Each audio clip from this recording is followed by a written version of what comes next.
Senhores telespectadores, o nosso programa de hoje é sobre o Conselho da Azambuja.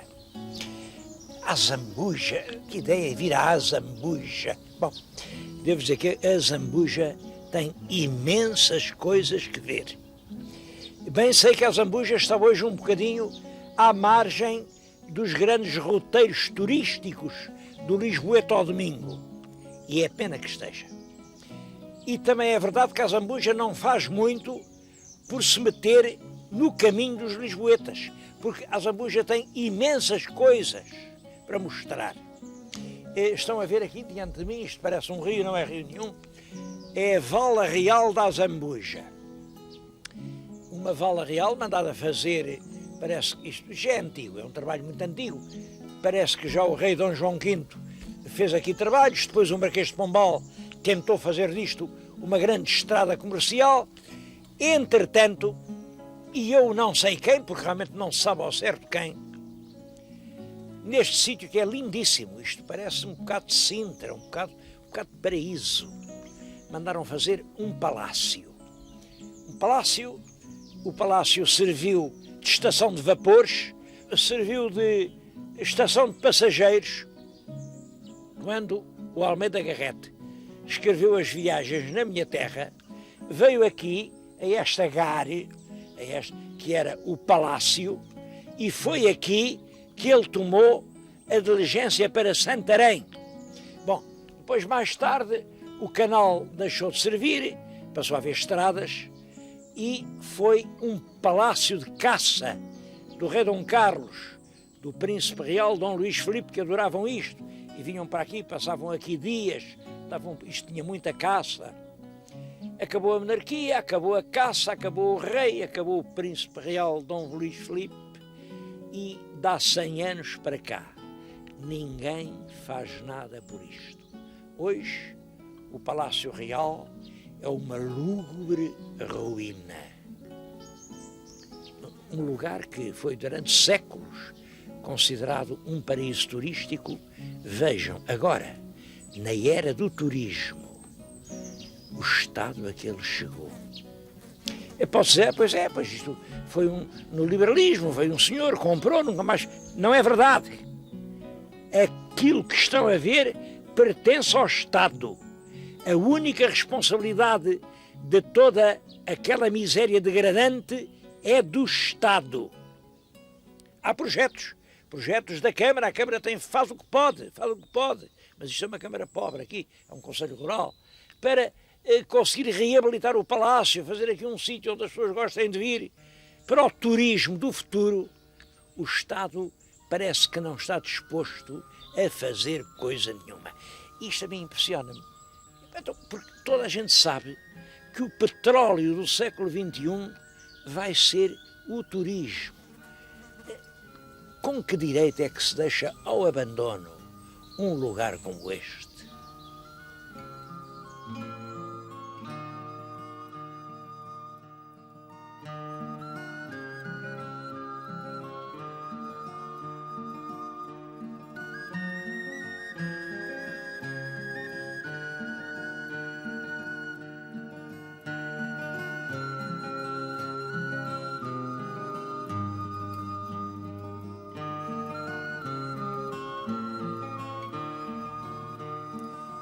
Bom, e depois da vala, a vila. Esta vila da Zambuja é antiga. O documento mais antigo que eu conheço é do ano de 1200. Como estamos em 2000, está agora a fazer 800 anos que o rei Dom Sancho I, naturalmente, entregou a vila a uns cavaleiros da Flandres que tinham vindo a Portugal. Aqueles cavaleiros das cruzadas que passaram por aí, e ele deu-lhes esta terra com a obrigação, naturalmente, de a defender e de a povoar. Uns anos depois, há um foral a dar Aveiras de cima, depois Aveiras de baixo, depois Alcoentre. Quer dizer, esta terra aqui ao pé do Tejo, que é claro, era terra de fronteira, com os muros a 2 passos, os reis tentavam entregá-la a cavaleiros guerreiros profissionais que a pudessem defender dos mouros. Bom, e isso é o que a gente sabe da Zambuja. Também sabe que o nome Zambuja vem do zambujo. O zambujo é uma árvore bravia na qual se faz o enxerto do ramo da oliveira. Uma grande parte dos mais antigos olivais portugueses são enxertados em zambujais. E é engraçado ver hoje os emblemas, as armas municipais da vila. Estou ali no Pelourinho. Veem, lá está um zambujeiro afrutado, quer dizer, um zambujeiro que já está a dar a baga da azeitona, já foi enxertado, e aos lados duas flores de lis. É uma alusão à França, provavelmente ao facto de os cavaleiros flamengos que aqui foram os primeiros senhores da terra. Ainda está aqui no Pelourinho, que já não é do tempo deles, claro, isto é um Pelourinho manuelino, porque no tempo de Dom Manuel, e agora estamos na passagem do século XV para o século XVI, a vila cresceu muito porque havia paz, havia segurança, os lavradores estavam seguros nos seus casais, já eram donos das terras, tinha-se dado essa grande transformação social, e as aldeias cresciam a olhos vistos. Cresciam tanto que é no tempo de Dom Manuel que mandam fazer uma grande igreja matriz. É um edifício aparentemente até grande demais para a povoação. Todo o interior está forrado de uma rica azulejaria do século XVII. É um dos templos mais notáveis da Extremadura. E quem entrar, pense naqueles azulejos. Ainda há pouco tempo contei a história do azulejo. Bom, de então para cá, isto manteve o seu ritmo de crescimento até ao comboio. O comboio, no fim do século XIX, chega ao comboio, as pessoas podem vir mais depressa, e agora é que a Zambuja começa a dar o seu grande salto em frente. Diz-se que vão ir fazer perto do aeroporto, Lisboa fica a 45 km, muita gente já está a arranjar casa para viver aqui, porque realmente esta terra tem um encanto. Esta sim, esta é que é a quinta com porta para o Chiado. Tudo aqui ainda é rústico, campesino, tem ainda uma pureza, uma autenticidade que talvez sejam únicas já na Extremadura. Eu estou-lhes a falar na praça principal da Zambuja. À minha volta, as casas parecem numa paz do século XVIII, com as suas fachadas brancas, as suas grades. Realmente, eu acho que sim, que esta Zambuja é um encanto. Bom, mas é preciso, além da Zambuja, dar uma volta pelo concelho.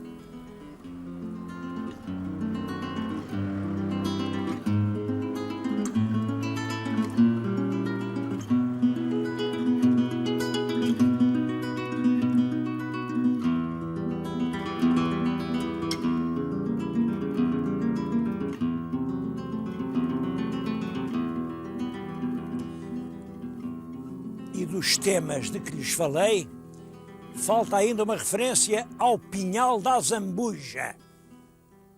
Toda a gente já ouviu falar no Pinhal da Zambuja.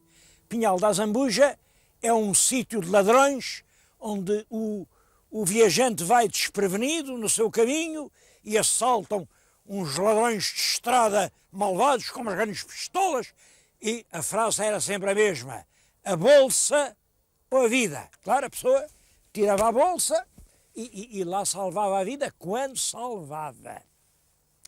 Devo dizer que isto tem um fundo de verdade.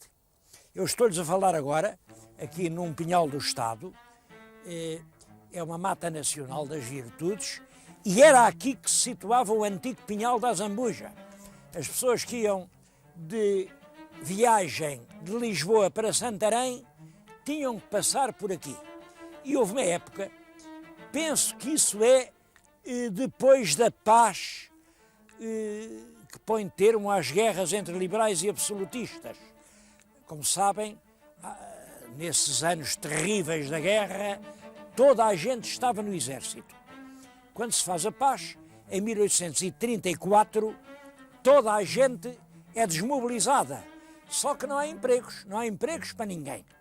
Toda a gente fica, pronto, largou as correias da tropa, depôs as armas e agora, olha. E houve muita gente que procurou esta vida. Alguns ficaram célebres, eu já lhes contei aí a história do Zé do Telhado, outros eram vulgares ladrões de estradas de quem ninguém sabe o nome. E andavam por aqui, quando ouviam ao longe a diligência com os seus guizos, saltavam à estrada, punham-se em frente, a bolsa ou a vida. Isso acabou há muito tempo. Hoje pode-se vir à Zambuja, ninguém lhe pede nem a bolsa nem a vida. Mas a frase continuou. Bom, é claro, o antigo código distinguia ladrões, ladrão é uma coisa.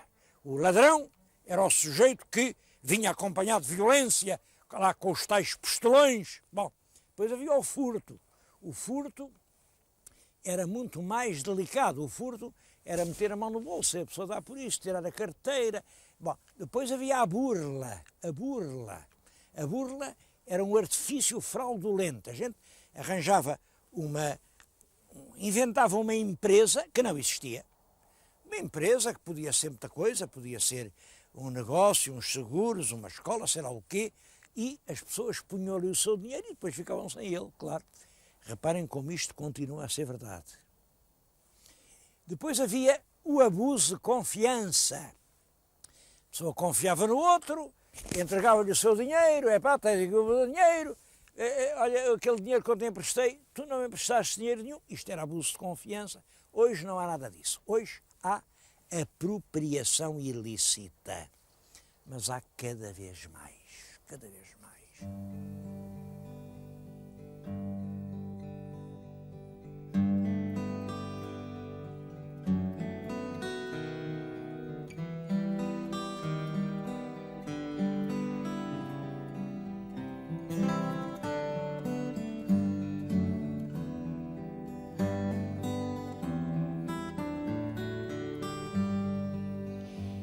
Falei na Vala da Zambuja, no Pinhal da Zambuja, na Vila da Zambuja, mas não falei numa coisa importante, a Praia da Zambuja, porque a Zambuja tem praia. É claro, é uma praia fluvial, isto é um recanto do Rio Tejo, e chamavam-lhe até aqui há uma dúzia de anos a Praia dos Tesos. Teso é uma expressão curiosa que quer dizer em português não ter dinheiro. Eu não percebo bem porque é que chamam teso a quem não tem dinheiro, porque a experiência mostra ao contrário, quem se mostra mais teso é quem tem mais dinheiro. Em todo caso, a linguagem popular consagrou a expressão. Teso é quem não tem dinheiro. O meu telespectador está em frente da antiga Praia dos Tesos. Agora já não é, porque agora vêm aqui milhares e milhares de pessoas. É um lugar realmente de um encanto prodigioso.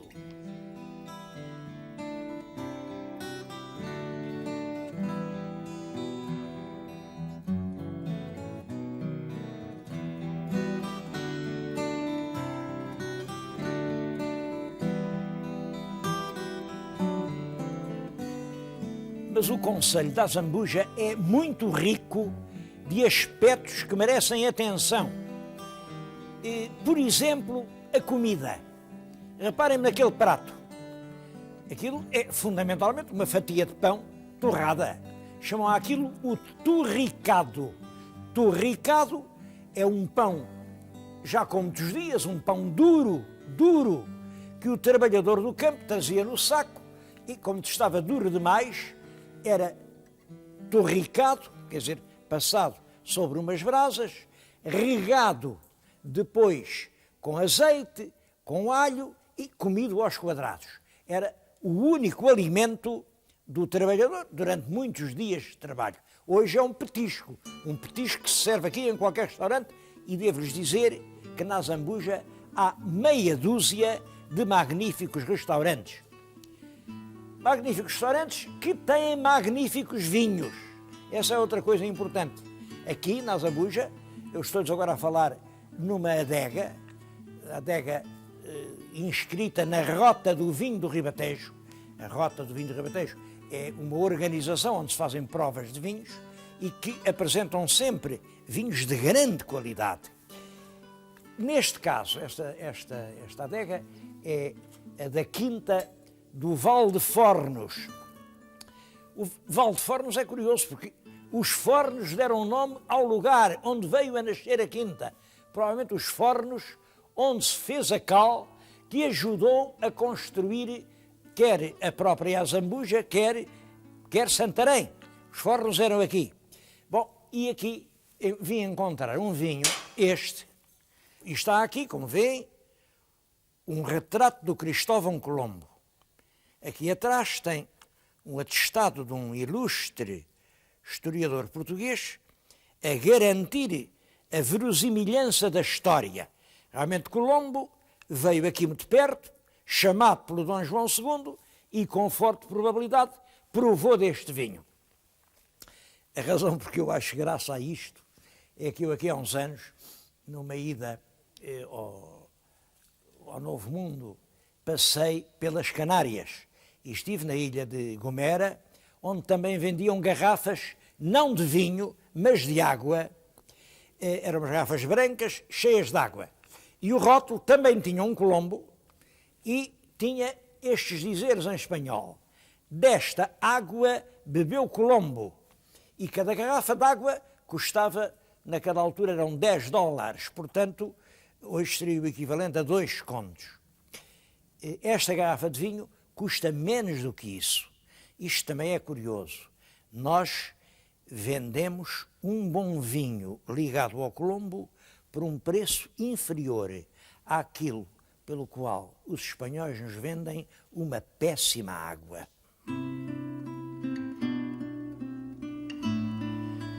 O concelho é muito rico de pontos históricos.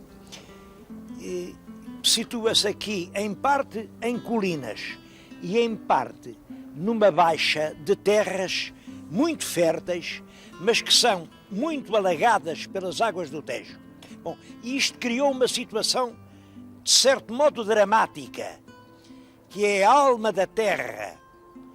Terras ricas, que, portanto, devem ser exploradas, mas terras pouco sadias, terras alagadiças, onde há febres palustres e onde os homens trabalham muito, mas vivem pouco. É isso que explica que ainda hoje as povoações não sejam grandes aglomerações urbanas. Estou-lhes a falar numa terra que é bem típica disso, em Vila Nova da Rainha, é muito antiga, tão antiga que ninguém sabe qual era a rainha.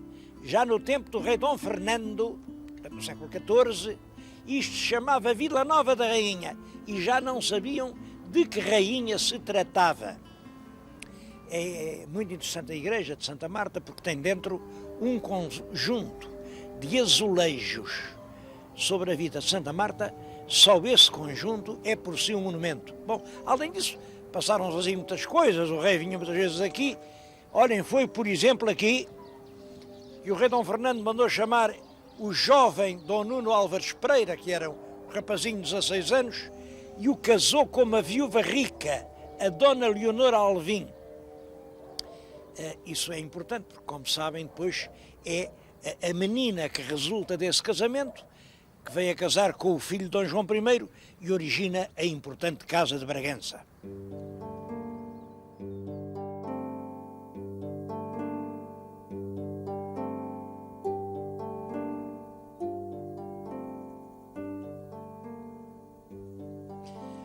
O outro monumento extremamente importante do concelho da Zambuja é este castro fortificado de Vila Nova de São Pedro. É claro, Vila Nova de São Pedro é o nome que se lhe dá agora. Isto era uma fortaleza de há cerca de 5.000 anos. A cronologia anda entre 2.500 a.C. e 3.000 a.C. Fortificou-se aqui o núcleo certamente de estrangeiros, visto que tiveram que fazer 3 círculos de muralhas que há 70 anos estavam praticamente todas de pé. Eu já uma vez lhes mostrei isto, já num outro programa, e hoje volto cá porque há qualquer coisa de novo. Há aquele buraco. Quem será que fez aquele buraco? Acham que aquilo é um formigueiro? Não, que as formigas são mais pequeninas. Acham que aquilo foi toupeira? Também não foi toupeira. Também, assim em Jorge, não é toca de coelho,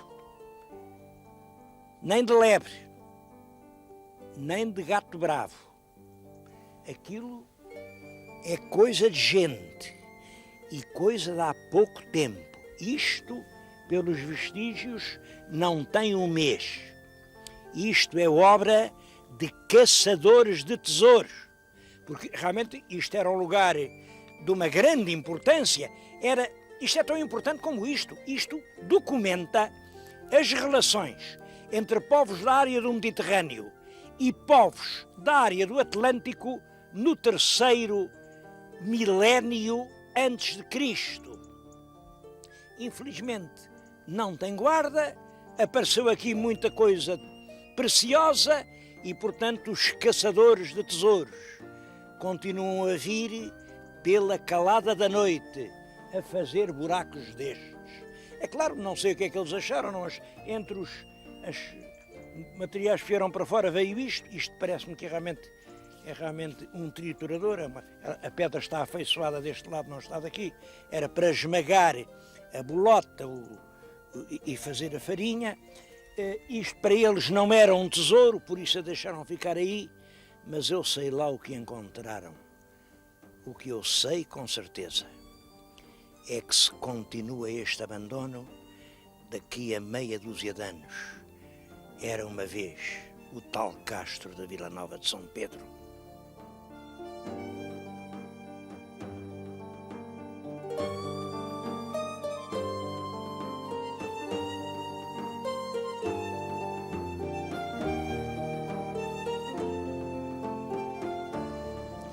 Aquele caso de Vila Nova de São Pedro é um exemplo flagrante de falta de força do Estado para resolver um problema urgente.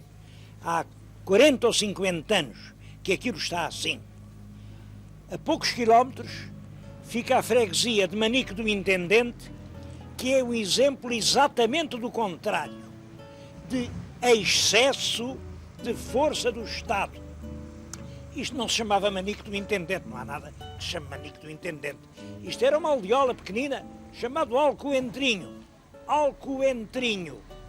Bom, mas havia em Lisboa uma personalidade muito forte, chamava-se Diogo Inácio de Pinamanique, que era um bocado chefe da polícia, era diretor-geral de alfândegas, era administrador de algumas das companhias de Marquês de Pombal. Era um homem com um imenso poder e, sobretudo, é um homem que não conhecia limite nenhum ao poder que exercia. É uma mistura de homem grande e pequeno, porque ele, por um lado, é um homem que cria a Casa Pia, e a Casa Pia é uma instituição extremamente inteligente. Esse homem percebeu que as nações se constroem nos estaleiros das escolas. Por outro lado, proibia sapatos em bico, porque dizia que isso era calçado dos republicanos. Por outro lado, mandava prender os franceses, traziam ideias novas. Ele acreditava que podia impedir, assim com as suas mãos, a entrada das ideias da Revolução Francesa em Portugal. Bom, há um lado positivo. Era um homem corajoso, e foi o único português que ousou abertamente dizer não ao Napoleão. Havia aqui um embaixador francês, que também era um homem ilustre, o general Lannes, é um dos grandes heróis das guerras napoleónicas. Mas o Lannes era um embaixador corrupto e queria fazer contrabando a coberto das suas honras de embaixador. Pinamanique, diretor da alfândega, disse: o senhor não faz contrabando. Mandou apanhar o contrabando. É claro, o embaixador exigiu do rei: demita este homem que está a atravessar no meu caminho. E vai lá o rei, não era rei, era o príncipe regente Dom João. O príncipe regente não demitiu.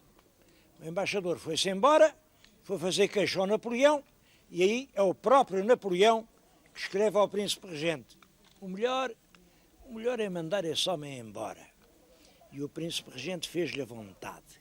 Demitiu o intendente-geral da polícia, Pinamanique. É nessa altura que ele, desgostoso, amargurado, está a fazer aqui as obras do que seria o grande palácio para o imortalizar. Ainda mandou fazer lá em cima, viram aqueles sinais, são exatamente iguais aos do Terreiro do Paço. Aquilo talvez queira dizer: grande homem era o Marquês de Pombal. Se o Marquês de Pombal governasse, não me demitia por exigência agora de um poder estrangeiro. Não sei, mas é possível. Seja como for, em 1805 estavam as obras a meio quando ele morreu. É essa história que nos recorda o atual lugar de Manique do Intendente. Um lugar carregado de história, de ambição e de ruína.